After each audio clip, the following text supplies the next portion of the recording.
大元帅，没用的，他们人太多了，我们撤退吧。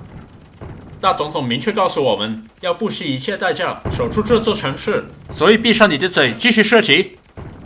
是他和他的前任把我们拖进这个烂摊子的。我们怎么会走到这一步啊？100年前，我们不是亚洲第一强国吗？ Yeah, he's right. And I'm here today to explain to you just how China went from a gigantic, powerful empire to a weak, chaotic mess so quickly. This period of national decline is fittingly remembered as the Century of Humiliation. Because this story ultimately ends with China somehow reversing her stagnation and regaining her strength, and because this period in Chinese history still very much influences China's behavior today, I thought it wouldn't be that bad of an idea to go over the Century of Humiliation and show you how the age of modernization and global wars was perceived by the Chinese.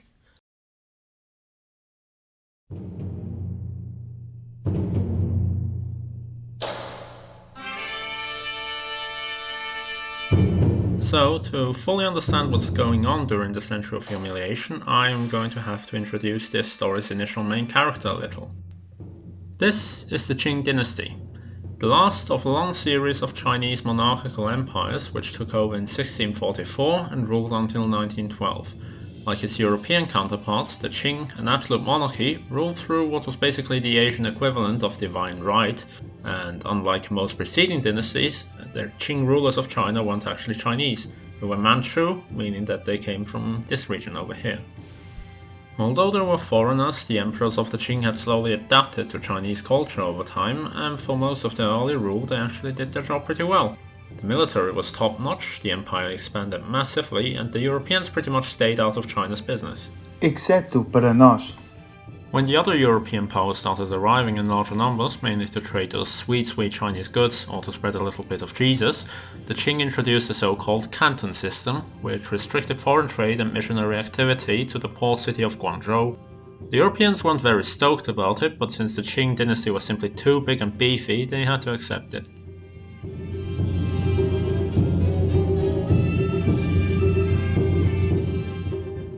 The Qing, however, could not stay this powerful forever, and by the turn of the 19th century, some first signs of weakness started showing themselves. In 1796, the Buddhist sect called the White Lotus rose up in rebellion against the Qing. By the time the rebels were suppressed, the government was completely broke, and the fact it took the military 8 years to deal with them exposed just how weak and corrupt it had become. Under the incompetent Daoguang Emperor, the economy also started weakening, and worst of all, China was beginning to have a bit of a drug problem. Which was the drug in question? Opium. Introduced to China back during the Tang dynasty by Arab traders and initially used for medicinal purposes, opium became popular as a recreational drug during the Qing dynasty. It was banned in 1799, but its consumption continued and even increased. By the mid-19th century, up to 10% of the Chinese population was hooked on it, and partially responsible for that was... Hi there, man. That's right, it was Britain. The British, who first arrived in China in the late 17th century, had long been trading Indian cotton in exchange for Chinese goods, most notably tea. But when Chinese demand for it started to decline, they turned towards opium to keep the tea trade flowing. To make sure that demand for the drug remained high, the British started actively helping in smuggling and distributing it. They also pushed the Chinese towards fully opening themselves up to foreign trade, although without much success. The opium trade significantly hurt the Qing's economy, as huge amounts of silver, the currency mainly used by the Chinese to trade, flowed out of the country. The Qing had to do something, so in 1839 they sent this guy to deal with the opium epidemic. He did his job pretty well, so much so that he ended up confiscating around 20,000 crates of the drug and having them destroyed. The British were fuming. They soon declared war and sent out a couple of gunboats and troops who arrived in Guangzhou in 1840. The first battles of the war brought disastrous results for the Chinese. It briefly seemed like the Chinese and British could come to an early peace agreement in the Convention of Tranby in 1841. It ultimately fell through, however, and combat action resumed. The British occupied Hong Kong and landed near Guangzhou, where they fought some minor skirmishes with the locals. They then moved north, occupying the port city of Amoy, or Xiamen in Chinese, before moving into the Yat-sen Delta. After the city of Nanjing fell, the Qing capitulated. In the 1842 Treaty of Nanjing, the Qing had to cede Hong Kong Island to the British, pay them a lot of money, and open up 5 treaty ports for foreign trade. The Qing would, from here on, also always have to consult the British if they wanted to raise taxes on imported goods, which effectively meant that the Chinese were no longer in control of their own tariffs. The opium trade remained banned, although underground trafficking of the drug continued.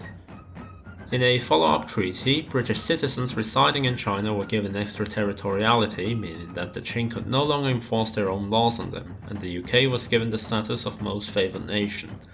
Similar treaties were soon concluded with France, the United States, and Russia. Now, considering that the Qing heavily outnumbered the British during the war, how did they manage to lose?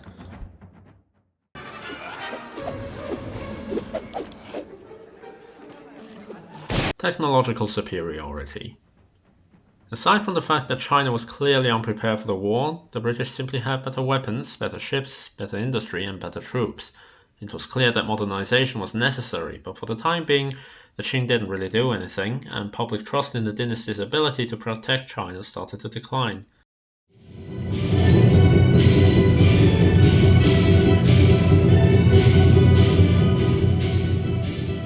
It turns out that the British were not yet satisfied with the gains from the First Opium War, because of course they weren't. Tensions in Guangzhou remained high after the war, as both Qing and British officials were reaching for a rematch, and an opportunity for that presented itself in October 1856. The Arrow, a merchant ship from Hong Kong, was boarded by Chinese officials and its crew arrested for smuggling opium. What? Foreign police enforcing the law? Preposterous! The British, who felt that the whole incident was an insult to them because the ship was, according to them, under British protection, dispatched troops to China and got ready for round 2. This time they were joined by the French and also received diplomatic backing from Russia and the United States. The expeditionary force arrived in Guangzhou in 1857. After bombing and occupying the city, it moved north past the Yat-sen and straight towards Beijing. In 1858, the British and French landed near the port city of Tianjin near Beijing. They effortlessly took the local Dagu forts and occupied Tianjin, after which they dragged the Qing to the negotiating table. In the treaties of Tianjin, the UK, US, France and Russia gained the right to station permanent ambassadors in Beijing. Additional treaty ports were opened, and missionaries in China were given the rights to freely travel the country. The Qing had to pay the British and French 4 and 2 million silver taels respectively. Around the same time, the Qing had to sign the Treaty of Aihui, which ceded all territories north of the Amur River to Russia. The Qing did, however, not ratify the Tianjin treaties, so the British and French returned a year later to enforce it. They were given a big punch in the face by the Qing in their first major defeat, and, in response, sent a massive retaliatory force to deal with the troublesome Chinese. This time, the Qing's forces were completely annihilated. Beijing, the capital, fell in October, and the emperor himself had to flee the city. Seeking revenge for the defeat at Dagu and the mistreatment of Anglo-French prisoners of war, the British and French then headed to the emperor's old summer palace, Yuanmingyuan. There, they looted anything and everything valuable and burned the palace to the ground, a process which reportedly took them several days. Vous savez, ce n'est pas très correct de notre part. Ne sommes-nous pas censés être les plus civilisés? Shut up. Once again, the Qing were forced to negotiate. In the Convention of Beijing, the Treaty of Tianjin was ratified, reparation costs to the Europeans were massively increased, more treaty ports were opened, British Hong Kong was expanded, and the Qing lost even more territory to the Russians.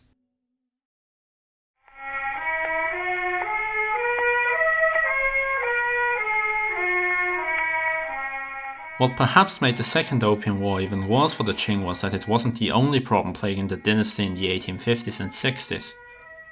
Peasants and separatists, outraged by the Qing's incompetence, rose up in several devastating rebellions simultaneously to or shortly after the Second Opium War, the worst one of which was the 14-year-long Taiping Rebellion, which attempted to overthrow and replace the Qing with a Christian theocratic kingdom. Its leader was this guy, Hong Xiuquan. Having lived a fairly normal life until the 1820s, he decided to become a civil servant, for which he had to take the imperial examination in Guangzhou. He failed. So he tried again, thrice, and failed again, every single time. 操！去他妈的！ To put it mildly, he went completely nuts as a result of his failures and started having some pretty wild hallucinations about landing in heaven and meeting Jesus Christ. According to Hong, 他告诉我是他的弟弟，我的任务是传播信仰，清除那些肮脏的儒家异教徒。他们拒绝让我通过那愚蠢的考试，因为他们又坏又笨又蠢，他妈。 After his fourth fail in 1843, Hong converted to Christianity, founded a society of god worshippers and started preaching. His message, initially very religious, soon turned political, as he swore to rid China of her inferior Manchu usurpers and put himself in charge.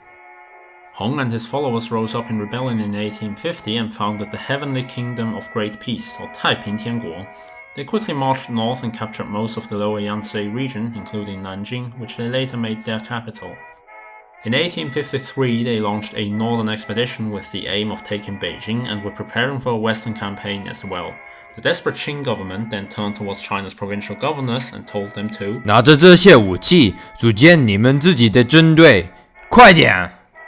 Powerful regional militia armies, now partially equipped with modern firearms, were created to fight the Taiping rebels, and those provincial armies started to turn the tide of the rebellion. The northern campaign of the Taiping, as well as attempts to occupy Shanghai, were repulsed, and the Qing started going on the offensive. After a long siege, Nanjing fell in 1864, and the Taiping Heavenly Kingdom ceased to exist. After the fall of the Taiping, the Qing managed to deal with the other rebels one by one, re-establishing some semblance of order until 1878. At least 20 million people died in the Taiping Rebellion alone. The infrastructure and the economy of China, already broke from all the unequal treaties, somehow got even worse than before. The peasants ended up more miserable, hateful and militarized, and the Qing's reliance on regional troops and generals had shattered any semblance of central authority.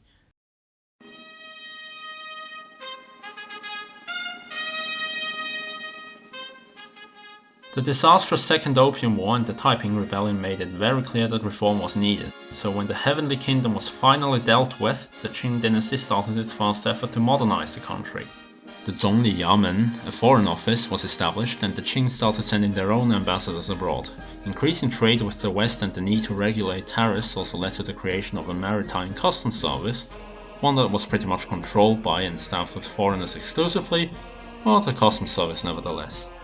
Thanks to some cooperative efforts with Europe, China also saw some early industrialization, and the army and navy, through the establishment of new arsenals, shipyards and Western-style military academies, began modernizing.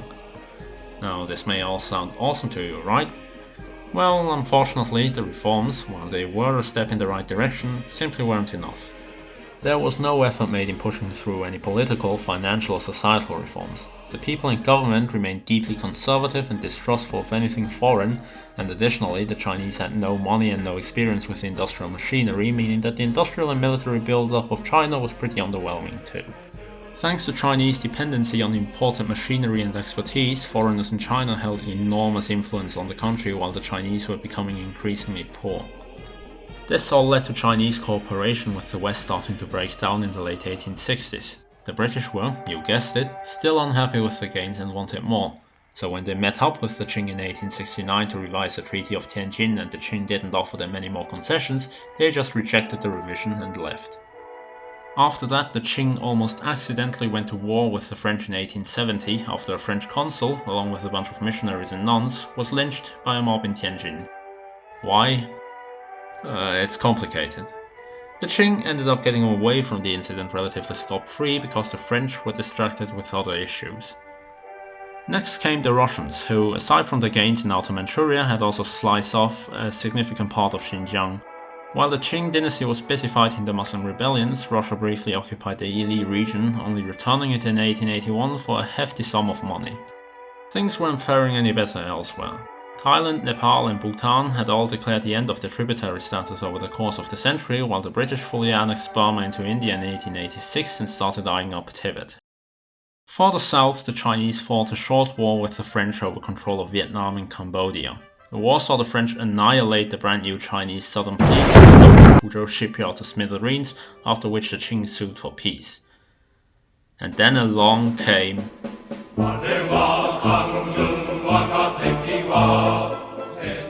Japan, having witnessed China get pulverized in the Opium Wars and not wanting to end up like her, had recently ended her isolation and quickly modernized to become as Western-like as possible. The state apparatus and the military were both restructured to model their European counterparts. And you know what else was very European? Expanding. In 1874, the Japanese sent their military into the Ryukyu Islands, who were tributary vassals of the Qing, and annexed them in 1879. The Qing just kind of shrugged and accepted it. Next on Japan's expansion list were Taiwan and Korea, the latter also tributary of the Qing. Through the signing of a Japanese-Korean treaty in 1876, a 2-decade-long power struggle over the control of Korea between the two Asian powers broke out. In 1894, a rebellion broke out in Korea, and the Qing sent in a small army to suppress it. 喂，お前何してるんだ？啊，哦，是你呀，小兄弟。听着，我现在有一点忙，有什么事我们以后再讨，好吗？ The Japanese sent in their own troops, leading to the outbreak of the First Sino-Japanese War. Everyone, including the Europeans, expected China to win, which made it all the more surprising when the modernized Japanese army and navy steamrolled through Korea and almost completely destroyed the Chinese Beiyang fleet. After crossing the Sino-Korean border, the Japanese captured Dalian and Port Arthur. They also landed troops on the Shandong Peninsula and took the port city of Weihaiwei, and not long after, the Qing sued for peace. The Treaty of Shimonoseki saw Korea become quote-unquote independent. China was forced to open up to the Japanese and pay them a staggering 200 million silver taels, and also had to give up Taiwan, the Penghu Islands, and the Liaodong Peninsula. Ну вот, можно бы мне тоже что-то сказать. Вы же не можете это сделать. А как же я?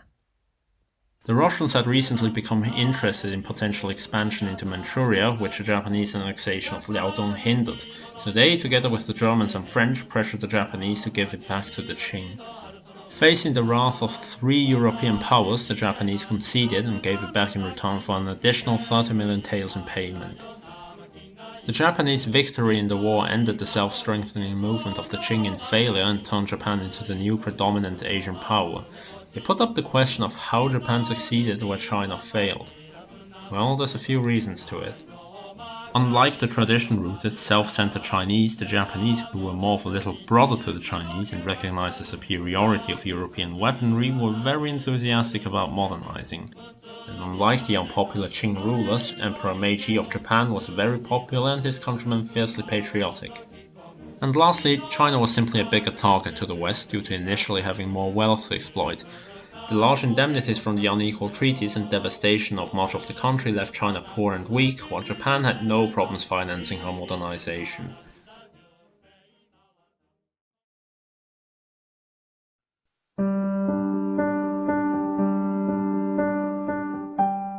The final years of the 19th century saw the Europeans adopt a more aggressive stance on the Chinese again, thanks in part to the Yellow Peril trope. The Japanese victory had also shown how weak China was, and now the entire country was effectively up for grabs. The Germans were the first to act on this opportunity. In 1897, in response to 2 of the missionaries being lynched, they seized a small chunk of land in Jiaozhou Bay, which included the town of Qingdao, and had the Qing formally lease it to them for 99 years. Russia joined in a year later, and using her diplomatic intervention back in 1895 as diplomatic leverage, negotiated a similar lease of Dalian and Port Arthur. The British, in response, grabbed Weihaiwei and expanded Hong Kong, and lastly the French took Guangzhou for themselves. Oh, and I also forgot about Macau, whose status as a Portuguese colony was formalized back in 1887. The Europeans and Japanese then all established their respective spheres of influence in China. Inside the spheres, they could mine resources, station troops, and build railways. The United States, on the other hand, preferred to stay out of this and instead pursued an open-door policy. They somewhat half-heartedly called for all foreign powers in China to respect Chinese territorial sovereignty and not impose any trade restrictions in their respective spheres of influence to keep China open for all. Meanwhile, the Qing, humiliated after the recent defeat against Japan, started to take modernization a little more seriously. The provincial armies, who had proved effective against the rebels but useless against Japan, were starting to get phased out in favor of new, fully westernized armies. In an effort to westernize the Qing's institutions, the emperor authorized what is known today as the 100 Days Reform. It is called that because just 3 months into it, the court, fearing that it might lose too much power, forcibly put an end to the radical reform and placed the emperor under house arrest. With that, the Qing dynasty had forfeited what might have been its last chance to survive.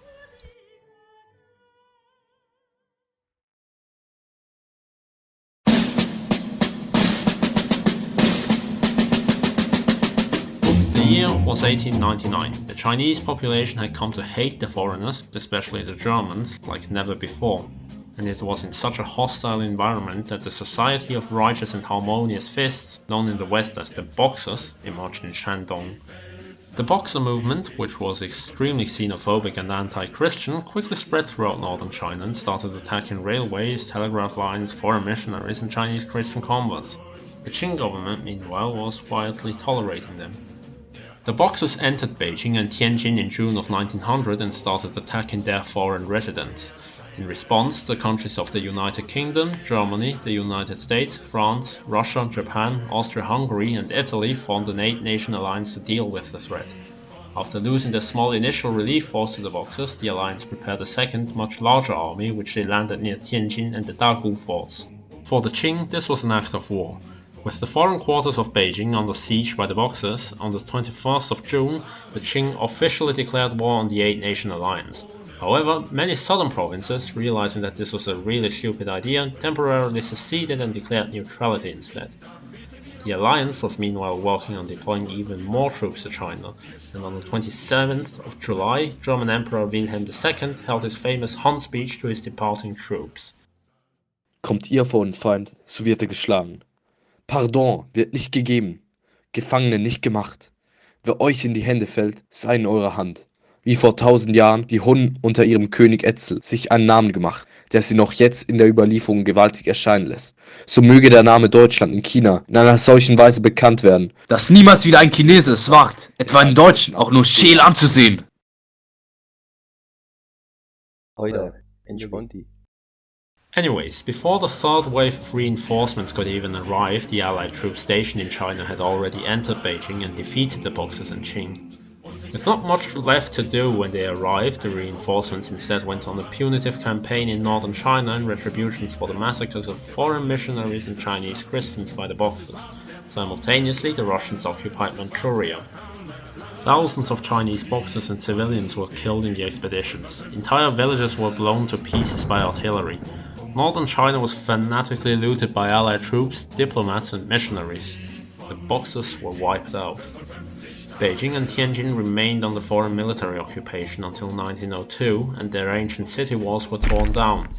In 1901, the Qing, the 8-Nation Alliance and some others signed the Boxer Protocol. Several high-ranking Qing officials were executed, demoted and exiled, the Dagu forts were dismantled, anti-foreign societies were banned, the signatory powers were allowed to indefinitely station troops in northern China, and the Qing had to pay an extortionate 450 million silver taels as reparation.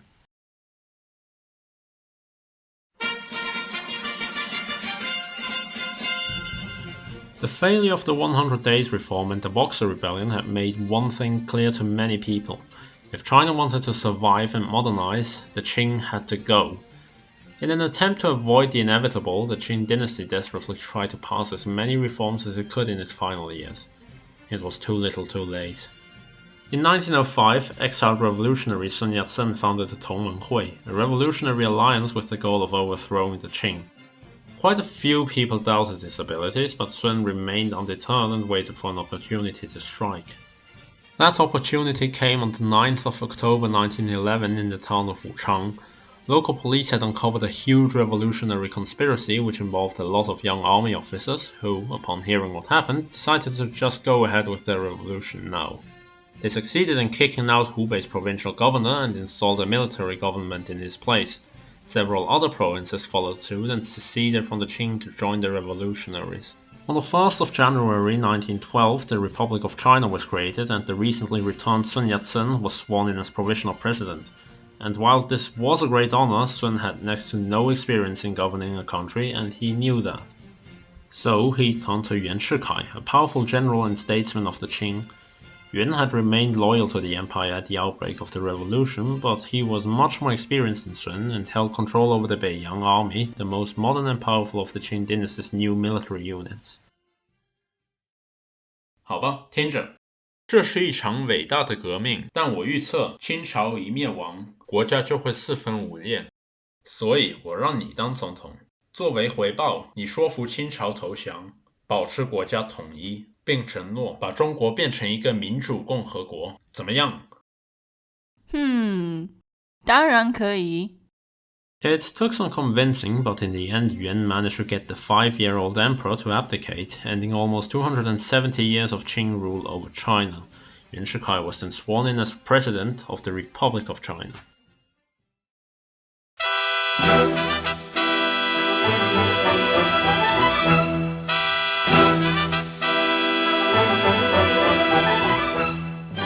Well, it turned out that Yuan, a guy from the previous government who was essentially bribed into becoming the president of China, did not turn out to be all that great. Go figure. In the new Chinese parliament, Sun founded the Nationalist Party, or Kuomintang, in opposition to Yuan, who in response had the party banned in 1913 and Sun sent into exile again. From 1914, Yuan essentially started ruling alone as a military dictator. His rule was characterized by corruption, decentralization, and continued international weakness. With the outbreak of the First World War, the Europeans kind of stopped caring about Asia, and Japan, smelling blood, swooped in to fill the void. After joining the war against Germany and occupying Qingdao in 1914, the Japanese issued a set of 21 demands to the Chinese, which would significantly increase Japanese influence in China. The Chinese were forced to accept most of them. And in the midst of all this, Yuan, out of nowhere, tried to bring back the monarchy by declaring himself emperor.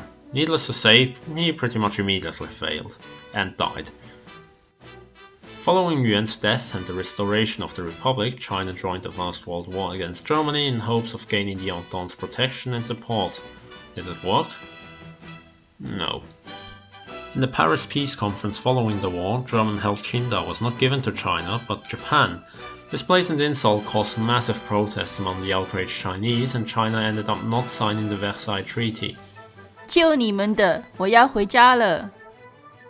There were other things for China to worry about anyways. With Yuan Shikai gone, the entire country collapsed into a bunch of warlord-controlled states and cliques. These warlords ranged anywhere from pretty alright to batshit insane and spent the next few years constantly fighting each other. While all of that was happening, Sun Yat-sen and his Kuomintang re-emerged in the south of the country and, at the solicitation of the Soviet Union, formed an alliance with the newly created Chinese Communist Party and began planning a military campaign to reunify China. Sun Yat-sen would die before his plan could be realized, and after a brief power struggle within the party was succeeded by a man named Chiang Kai-shek. Chiang would launch the Northern Expedition in 1926. It was wildly successful, and within a year southern China was in united front hands. After that, Chiang turned his attention to the communists, whom he had secretly never trusted, and had them purged from the party. The communists responded by launching several uprisings, but the Kuomintang managed to suppress them and quickly pushed their former allies into the countryside. After having dealt with that issue, Chiang continued the expedition. Beijing finally fell in 1928, and the remaining warlords all submitted to the Kuomintang.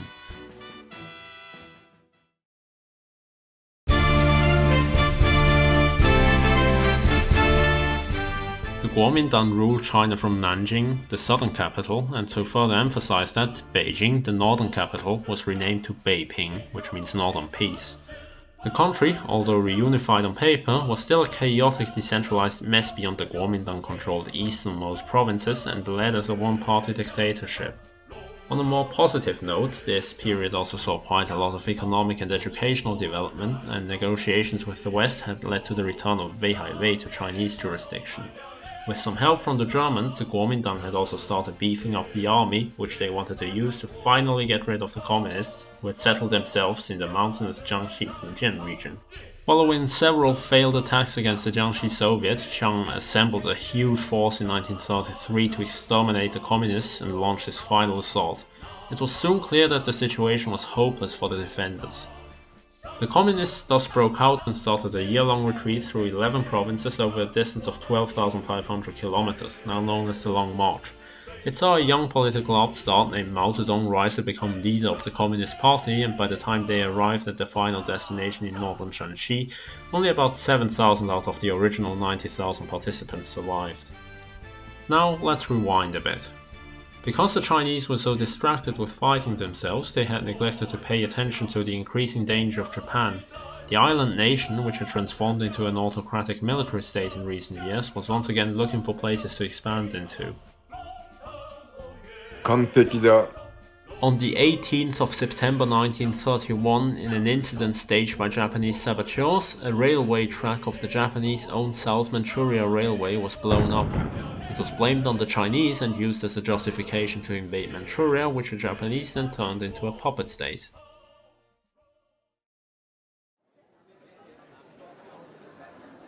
法官大人，这太荒谬了！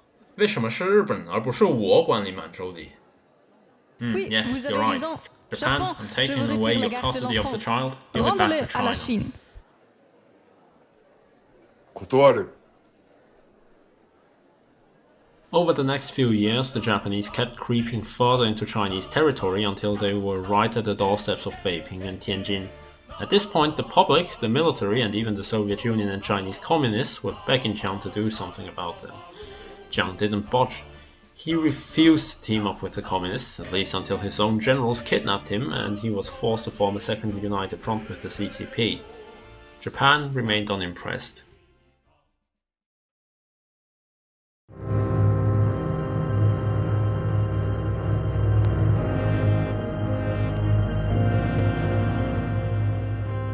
On the 7th of July 1937, Chinese and Japanese troops stationed at the Marco Polo Bridge near Beiping started firing at each other. The incident quickly escalated into a full-scale war, and over the course of the next few months, the Japanese advanced deep into northern China. Battles also broke out further south in Shanghai between Chinese troops and the local Japanese garrison, quickly escalating into a bloody destructive slugfest, killing hundreds of thousands of soldiers and causing immense suffering to the civilian population before ending in a Japanese victory after 3 months. With Shanghai now in Japanese hands, Nanjing was wide open. The Chinese government abandoned the capital and moved to Chongqing, and Japan managed to capture the city without much resistance. What followed in Nanjing was 6 weeks of uninterrupted murder, looting, rape and torture committed by Japanese troops against the civilian population of Nanjing, leaving a death toll of 2 to over 300,000 by the time it ended. For the next few months, the Japanese kept pushing further west into China. To halt their advance, Jiang ordered to have the dikes of the Yellow River destroyed, flooding the area and inadvertently killing a lot of his own countrymen. The Japanese consequently attacked further south and captured the city of Wuhan. Simultaneously, they occupied China's major ports. Despite the staggering initial Japanese victories, China refused to surrender. The Chinese army, although poorly equipped and trained, had by then managed to halt the Japanese offensive, which ground the war down to a stalemate. Further north, the communists were also causing trouble through guerrilla warfare and infiltration behind Japanese lines. The Chinese had also started importing modern Allied equipment through Burma and Indochina. When France fell to the Germans in 1940, the Japanese quickly moved to occupy Indochina. They also diplomatically strong-armed Britain into closing the Burma Road for the time being. Shortly afterwards, Japan signed the Tripartite Pact with Germany and Italy. Benvenuti alla nuova alleanza. Können wir irgendetwas tun, um dir zu helfen? ドイツさんよ、シナに軍事支援するのをやめてくれ。Ja, sicher. With France, Britain and Germany all no longer able or willing to help, the Chinese turned to the United States instead. Worried about the situation in Asia, the US agreed to start sending money and military aid to China and simultaneously imposed a trade embargo on Japan. 畜生。 The Japanese, who had all but relied on American oil up until now, had to find an alternate source quickly. Very conveniently for them, a nearby region had lots of it: Southeast Asia. Invading Southeast Asia would mean war with the Allies and the much more powerful United States. If they wanted to stand any chance in the upcoming war, the Japanese would need to cripple the US Pacific Fleet first. Thus, on December 7th, 1941, a date which will live in infamy, the United States of America was suddenly and deliberately attacked by naval and air forces.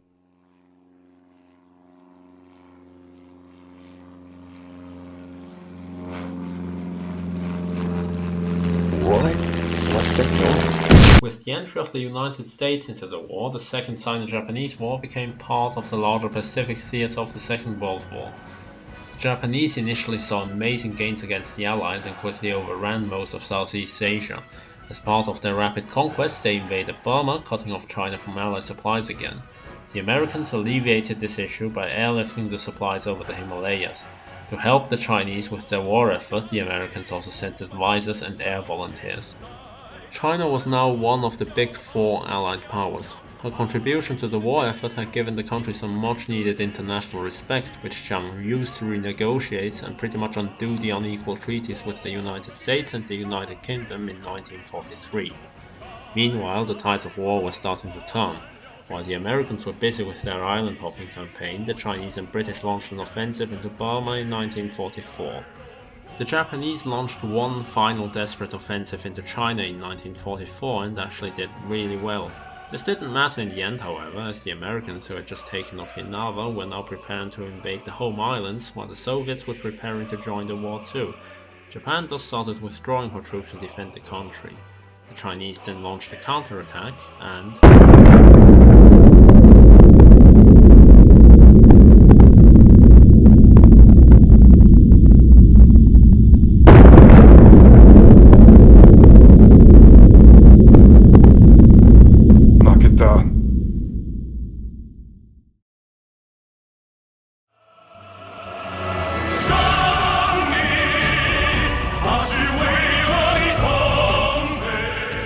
After 8 years of suffering and millions killed, the Chinese came out of the Second World War as victors and regained all territory lost to Japan since the Treaty of Shimonoseki.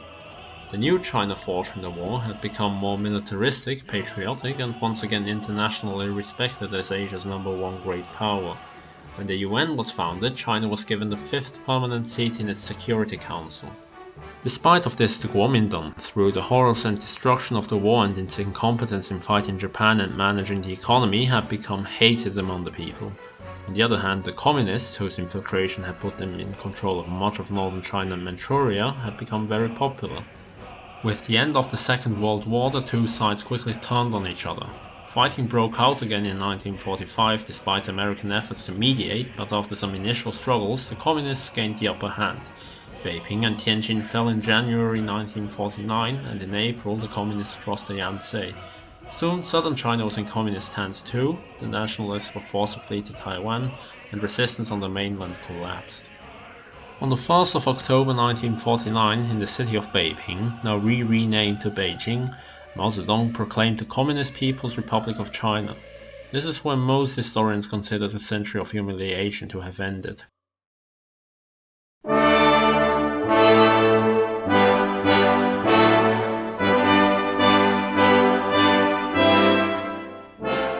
Things initially went pretty well for the new People's Republic, before starting to go wrong in the late 50s and completely spiraling out of control in the 60s and 70s. Mao died in 1976, leaving behind a pretty mixed legacy.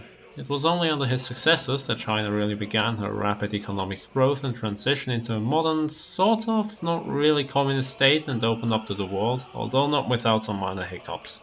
The last traces of European imperialism in China, Hong Kong and Macau, were returned to China in 1997 and 1999 respectively. With that, the Century of Humiliation has become a thing of the past. However, its legacy is still burnt into the minds of the Chinese. It is used in propaganda and diplomacy to highlight how the greedy Europeans and Japanese brought upon so much shame on China, and how the great Communist Party lifted China out of the dirt and made her a global power again. Now, this narrative is pretty flawed, but understanding it is still very important as it makes much of China's general behavior make a lot more sense. The population is kept under heavy surveillance, the province is kept on a tight leash, and separatist movements harshly suppressed because the country fears another collapse into chaos. The maintenance of a strong and modern military is to ensure that China never gets bullied again, and relations with other nations, especially Japan, remain tense for their past actions and atrocities and refusal to acknowledge or amend for them. And until Taiwan is retaken, the memory of the Century of Humiliation will linger on. Speaking of Taiwan, the island, which to this day is still known as the Republic of China, was, like the People's Republic on the mainland, also long ruled as a one-party state, but under the Kuomintang. With American aid, however, its economic growth started early and was more consistent than that of the mainland, and the island remained the internationally recognized government of China until the 70s. Following Chiang Kai-shek's death in 1975, the island started democratizing and more openly embracing its distinct Taiwanese identity, much to the chagrin of the mainland. Modern-day Taiwan is largely dominated by the pro-independence Democratic Progressive Party and the pro-reunification Kuomintang, but with increasing pressure from the mainland, the future of the island remains unclear. Oh, you made it to the end of the video. Congratulations. This final part of the video is just me listing off some final thoughts on this whole project. It's largely unscripted, so expect me to get a lot more rambly. This video has been in the works for almost half a year now. I've worked on it for over 800 hours. This includes research, writing, animating, narrating, and editing. And to be honest, it was kind of stressful, but also very fun.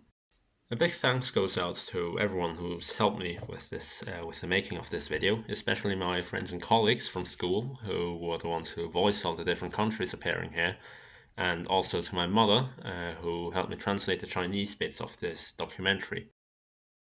If this video has awakened your interest in Chinese history, there's a couple of other YouTubers who I'd want to recommend if you wanted to, dig deeper into this. Those are Call Me Ezekiel and Possible History. Their respective videos on Chinese history go into much more detail than my video here did. If it is specifically the Second Sino-Japanese War that interests you, then I would recommend E-Story's 2-part series on this. It's really good, honestly. Yeah, that's all I really wanted to say, so see you next time.